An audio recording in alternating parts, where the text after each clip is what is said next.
क्या बात है, बड़े दुखी लग रहे हो। तुम यहाँ क्यों आई हो?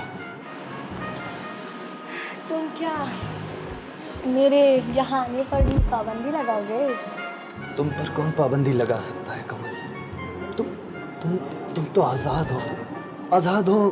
तुम हर किसी का घर बर्बाद करने के लिए। मुझे छोड़ो, तुम बताओ, बगैर दुल्हन के कुछ अच्छा नहीं लग रहा।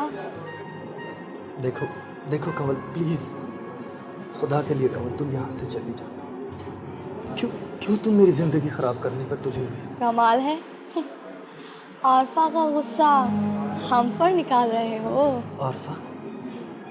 देखो कमल, आरफा का नाम खबरदार जो तुम्हारी जबान पर आया तो।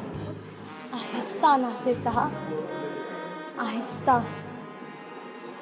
वैसे भी ये पब्लिक प्लेस है, कोई आपका घर नहीं। और वैसे भी अपने आप को जितना कंट्रोल में रखोगे, नुकसान कम होगा।